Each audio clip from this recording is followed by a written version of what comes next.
দেশভাগের সময় মুসলমানদের জন্য পূর্ব পাকিস্তানের দাবিতে তারা সমর্থন করেছিল। তখন এই সব হতভাগ্য হিন্দুদের কথা তারা কখনোই ভাবেনি।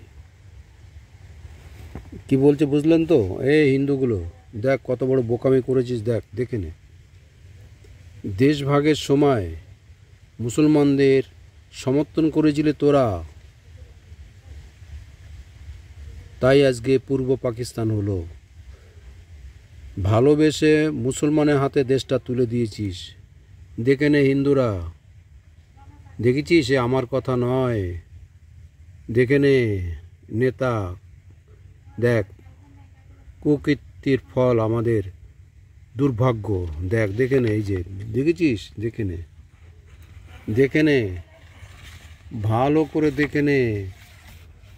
বাংলাদেশের হিন্দুগুলো, ভারতে যারা বসবাস করছিস এবং যারা বাংলাদেশে বসবাস করছিস, যে সমস্ত আজকে হিন্দুতে ঢোকার জন্য শ্রীরাম জয় শ্রীরাম বলছিস, দেখে নে কোনো কিছুতে কাজ হবে না রে ভাই। আজকে নিজের পায়ে নিজের কুড়ুল মেরেছিস, দেখে নে। দেখেছিস আবার কি বলছে, শুনে নে। 2003 সালে যে নাগরিকত্ব আইন সংশোধনের বিল ভারতে সমস্ত রাজনৈতিক দলগুলি নিঃস্বার্থে বিল পক্ষে ভোট দিয়েছিলেন। সেই বিলে মূল কথা হলো বাংলাদেশের অনুপ্রবেশকারীদের ভারতে নাগরিকত্ব নয়, এমনকি তাদের ছেলেমেয়ে জন্ম হলেও তারা এই দেশে নাগরিকত্ব পাবে না। তাহলে তারা কোথায় যাবে? তাদের তো এই ভূখণ্ডে বা কোনো দেশ চায়, এই অবস্থায় শিকার সকল হিন্দু, তাদেরও এবং কথা একবারও ভাবুন তো। জীবনে একটা দীর্ঘ সময় জন্ম ভিটা কাটিয়ে তা মাতৃভূমির সমস্ত মায়া ত্যাগ করে নিজের বিদেশে প্রায় 3 বছর 40 বছর আর অধিকারের সময়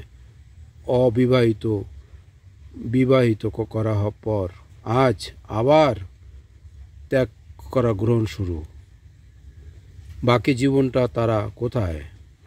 কালিদাস বৌদ্ধ প্রায়ত 35 বছর পূর্বে তার দিব্যি জ্ঞান হয়। বাস্তবে জ্ঞানের দূর ও উপর ত্যাগের কথা এবং জনজাতীয় সংঘাত এবং পুনরং ধারায় পথে হাঁটছে। দেখেন সব কিছু আপনাদের সামনে। বাংলাদেশি হিন্দুরা তোদের নিজের পায়ে নিজে কুড়ুল মেরেছিস, এর জন্য কেউ দায়ী নয়, নিজেরা তোরাই দায়ী। ভালো করে দেখে নে।